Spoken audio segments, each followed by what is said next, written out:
Yang pertama, kesemutan atau kebas di wajah, lengan, atau kaki sebelah. Coba deh kamu perhatikan. Pernah nggak sih akhir-akhir ini tangan kiri atau tangan kanan sering kesemutan? Seperti ada aliran listrik kecil yang menjalar. Atau wajah di satu sisi tiba-tiba terasa aneh, mati rasa, atau kayak baal. Mungkin kamu ngerasa, karena tidur miring nih, salah tidur. Tapi anehnya terjadi berkali-kali dan selalu di sisi yang sama. Biasanya muncul saat baru bangun tidur, setelah duduk terlalu lama atau tanpa sebab sama sekali. Misalnya lagi ngetik dan tiba-tiba tangan terasa seperti mati rasa. Ini bisa jadi sinyal peredaran darah ke otak bagian sensorik terganggu. Bisa karena pembuluh darah kecil mulai tersumbat oleh plak atau tekanan darahnya mulai nggak stabil.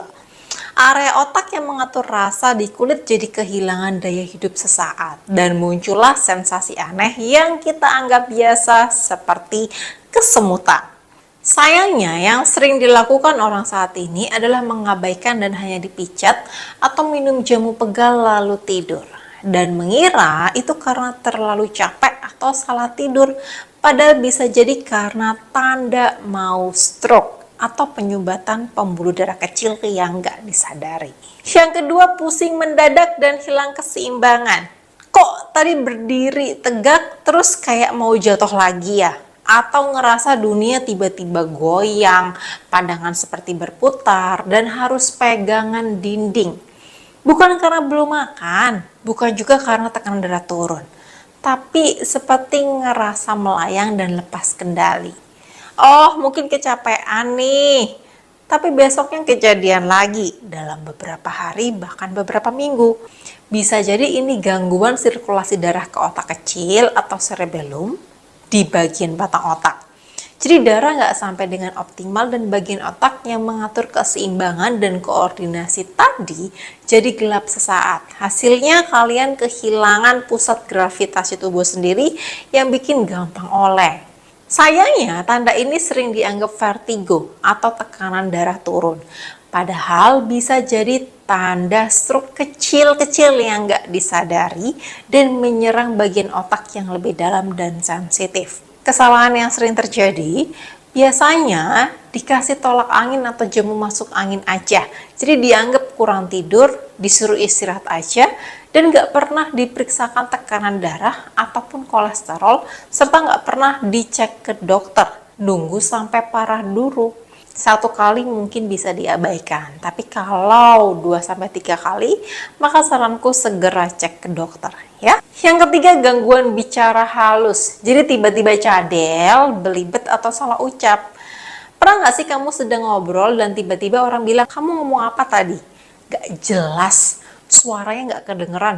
Menurut kamu ngomongnya normal aja. Atau kamu bilang, saya mau minum teh. Yang keluar malah, saya minum teh. Atau malah lidah terasa tebal dan suara keluar seperti orang baru bangun tidur. Biasanya ini terjadi saat kamu sedang lelah setelah kerja seharian. Atau kamu bicara cepat dan sedang gugup, bahkan saat malam hari menjelang tidur dan suasana ramai dan kamu harus menjawab dengan cepat. Nah, fungsi bicara ini dikendalikan oleh pusat bahasa di otak kiri, area Broca dan Wernicke. Ketika aliran darah ke sana terganggu, walau hanya 10-15 detik, hasilnya bisa membuat kamu sulit memilih kata, lambat mengucapkannya, atau terdengar cadel.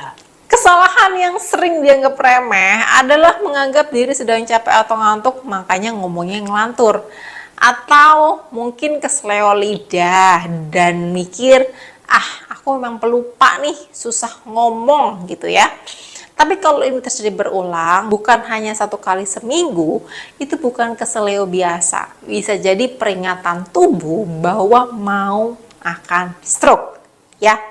Yang keempat, pandangan tiba-tiba kabur, terbelah, atau gelap sebelah. Bayangan kamu sedang nyetir, terus tiba-tiba mata kiri seperti buram sebentar, lalu normal lagi. Atau kamu sedang baca buku dan huruf-hurufnya seperti pindah sendiri dari bawah ke atas. atau ngerasa seperti ngelihat dunia lewat tirai asap gitu ya, berkabut, bercerobong, lalu hilang dalam beberapa detik. Kamu mikirnya mungkin karena cahaya, karena kecapean, atau minusnya nambah.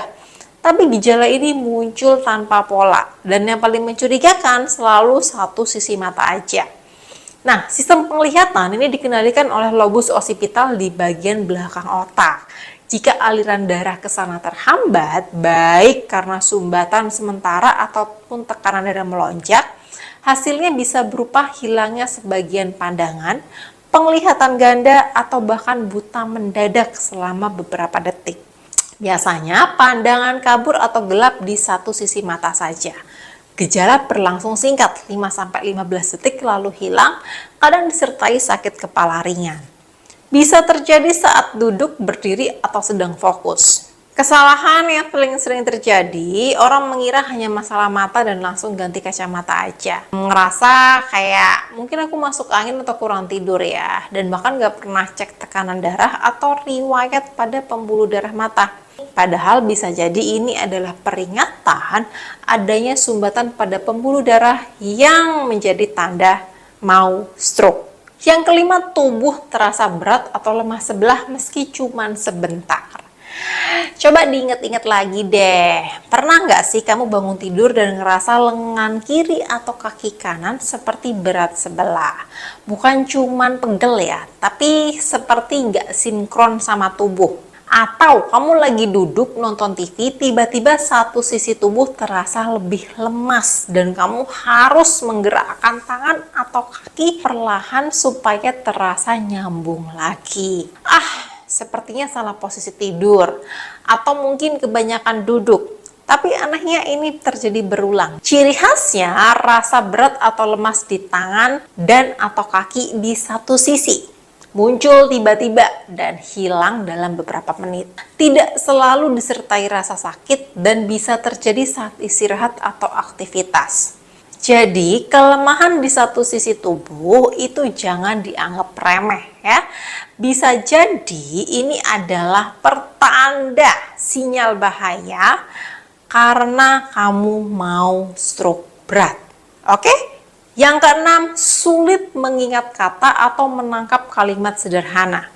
Kamu lagi ngobrol nih, lalu seorang tanya, kamu tadi ke kantor jam berapa? Terus kamu diem sesaat. Nah, bukannya lupa, tapi otakmu seperti butuh waktu lebih lama untuk memproses pertanyaannya. Atau kamu mau jawab, tapi kata yang kamu cari hilang di tengah jalan. Atau baca pesan WhatsApp nih, biasanya baca sekali sudah ngerti artinya, nah sekarang harus baca 2-3 kali baru bisa paham isinya. Dan kamu bilang, duh kayaknya aku lemot banget di akhir-akhir ini. Bagian otak yang mengatur pemrosesan bahasa dan memori kerja ini bisa terganggu oleh aliran darah yang mulai nggak stabil karena penyumbatan pembuluh darah kecil. Dan ini bukan tentang usia ya, ini tentang sumbatan-sumbatan kecil di otak yang memperlambat komunikasi antar sel syaraf. Ciri khasnya, butuh waktu lama untuk menjawab pertanyaan-pertanyaan sederhana, sering kehilangan kata saat bicara, sering kesulitan mengingat nama benda, tempat, atau bahkan orang, atau terlihat seperti pelupa tapi ini lebih ke lemot otak, bukan lupa total. Jadi kalau otakmu butuh waktu lebih lama untuk berpikir, mungkin bukan karena kamu males, mungkin bisa terjadi sumbatan pembuluh darah kecil yang akhirnya dapat menyebabkan sumbatan pembuluh darah besar hingga stroke. Yang ketujuh, emosi nggak stabil, tiba-tiba mudah marah, sedih, atau cemas tanpa sebab. Kamu ngerasa nggak akhir-akhir ini gampang banget marah? Hal kecil kayak salah aja, naruh remote TV, remote AC, handphone gitu ya, bisa bikin kamu meledak dan emosi. Atau sedang kerja, tiba-tiba nangis sendiri tanpa alasan yang jelas. Kadang juga bisa muncul perasaan cemas, deg-degan, dan gak tenang. Padahal semuanya tampak baik-baik aja. Nah, biasanya ini muncul saat kamu bangun pagi dan merasa kosong. Atau di tengah hari ketika tekanan kerja tinggi, bahkan bisa malam hari waktu kamu sendirian dan pikiran terasa kusut. Bagian otak yang mengatur emosi, impuls, dan keseimbangan suasana hati seperti amigdala dan prefrontal cortex ini sangat bergantung pada aliran darah dan oksigen yang stabil. Ketika pembuluh darah mulai tersumbat, otak nggak mampu mengatur emosi dengan baik.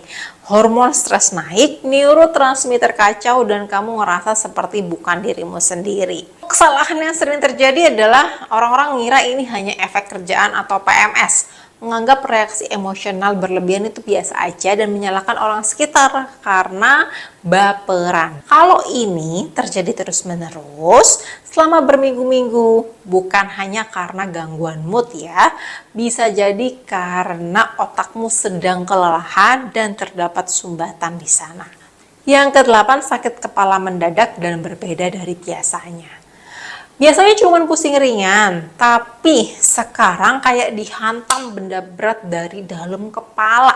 Sakitnya bisa muncul tiba-tiba, terasa tajam dan seperti tekanan berat di satu sisi kepala.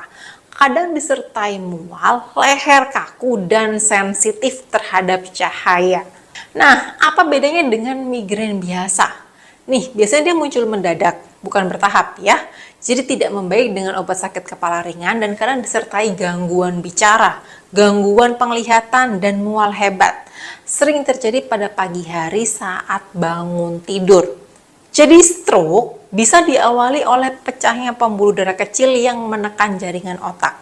Atau bisa juga karena tekanan darah tinggi tiba-tiba yang menyebabkan nyeri kepala hebat. Sakit kepala jenis ini bukan sekedar karena stres, ini alarm tubuh ya bahwa pembuluh darah sedang tersumbat dari pembuluh darah super kecil. Kesalahan yang sering terjadi, orang beli obat di warung biar bisa hilang rasa sakitnya terus ditinggal tidur, mengira cuma masuk angin biasa dan begadang dan nggak konsultasi ke dokter karena merasa nanti juga sembuh. Padahal bisa jadi sakit kepala ini adalah alarm bahwa ada pembuluh darah kecil yang tersumbat dan beresiko terkena stroke. Yang 9, gangguan tidur mendadak, susah tidur, terbangun sering, atau mimpi aneh. Akhir-akhir ini kamu sering ngerasa tidur nggak nyenyak, padahal sudah nggak pernah minum kopi malam, nggak begadang, atau nggak kerja berat. Tapi tetap aja kamu terbangun berkali-kali di malam hari, kadang dengan keringat dingin, atau mimpi yang terasa begitu nyata dan berat. Otak butuh aliran darah yang stabil untuk masuk ke fase tidur dalam atau deep sleep. Ketika pembuluh darah mulai tidak optimal, otak bisa menonaktifkan diri dengan baik. Hasilnya, kamu tertidur tapi sistem saraf tetap siaga. Tidur jadi ngerasa tidak nyenyak. Yang 10, jatuh atau nyaris jatuh tanpa sebab yang jelas.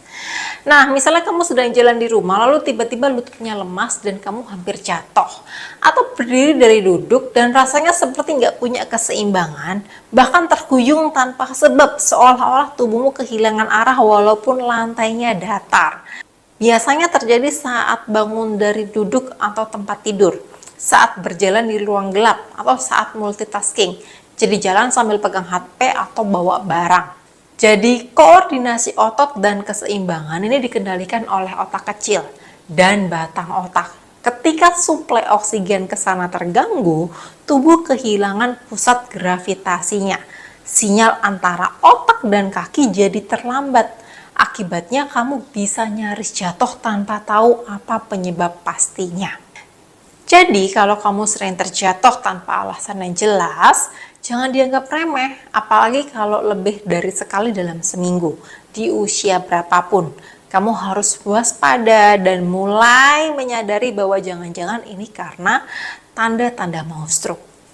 Oke, tadi adalah beberapa tanda bahwa kamu sedang mengalami penyumbatan pembuluh darah kecil yang jadi tanda mau stroke. Tapi kapan sih harus segera dibawa ke RS? Ya, ini adalah tanda darurat yang nyata. Ketika tanda-tanda ini muncul, kamu nggak boleh nunggu besok lagi. Harus segera dibawa ke rumah sakit. Karena stroke ini balapan waktu. Ya, jadi tanda yang aku sebutkan ini harus langsung dibawa ke RS. Singkatannya FAST. Ya, yang pertama F, face dropping. wajah turun sebelah. Biasanya kamu lagi ngobrol sama orang sambil makan atau sambil aktivitas biasa, terus tiba-tiba ngelihat senyumnya nggak simetris. Orang yang ngomong kayak sisinya datar, tapi yang sebelah sininya bergerak. Alisnya di sini datar, dia ketika senyum di sininya bergerak ke atas. Nah, kamu julurkan lidah gini, lidahnya mengarah ke area yang tidak lumpuh. Jadi senyumnya jadi lebih miring, pipi satu sisi tidak terangkat, atau bahkan sulit meniup dan menyedot air lewat sedotan. Ini jangan dianggap remeh, langsung bawa ke rumah sakit. A. Arm weakness atau lengan melemah sebelah. Seperti mamahku, dia ngambil piring, terus bawa makanan, tiba-tiba lengannya terasa lemas dan piringnya jatuh. Ya, ketika mau diangkat lagi, dia tidak sanggup untuk mengangkatnya, tidak bisa bawa piringnya lagi. Kalau udah kayak gitu, suruh orangnya pegang benda. Kalau semakin lemas, nggak bisa bertahan di atas selama 10 detik, terus terasa kebas, mati rasa. Kadang juga bisa di kaki, jadi kaki dibuat jalan tiba-tiba lemes ya, langsung dibawa ke rumah sakit. Bukan ke dokter lagi, ke rumah sakit. S. Speech difficulty, sulit bicara atau cadel mendadak. Misalnya ibumu ngomong, biasanya bisa, tapi ketika kamu tanya, dia nyobain jawab tapi nggak bisa jawab. Saya nyonya gitu ya. Udah berusaha ngomong tapi nggak bisa. Ini karena pembuluh darahnya tersumbat dan tanda dia sedang stroke. Harus langsung ke rumah sakit, ke UGD. Sudah bukan ke dokter lagi. Time to call emergency. Segera bawa ke IGD atau UGD. Ingat, golden period stroke adalah 4-8 jam pertama sejak gejala itu muncul. Ya, golden period. Golden period ini bisa mencegah kerusakan lebih lanjut akibat stroke. Kalau kamu telat, otak bisa rusak permanen. Tapi kalau kamu cepat, langsung bawa ke UGD, langsung bawa ke rumah sakit, dokter bisa memberikan pengobatan dengan trombolitik atau pengencer bekuan darah yang bisa menyelamatkan nyawa dan mencegah kecacatan. Jadi langsung dibawa ke IGD rumah sakit terdekat yang punya CT scan, MRI, dan fasilitas stroke. Jangan tunggu gejala hilang sendiri, jangan kasih minum, makan, atau obat sembarangan, biar mencegah risiko kematian dan kecacatan. Jadi, ajarkan seluruh keluarga gejala fast. Apalagi kalau ada keluarga yang punya riwayat kolesterol, tekanan darah tinggi, diabetes, gampang emosian, dan punya riwayat stroke sebelumnya. Agar ketika fast ini muncul, kalian bisa langsung segera membawa orang tersebut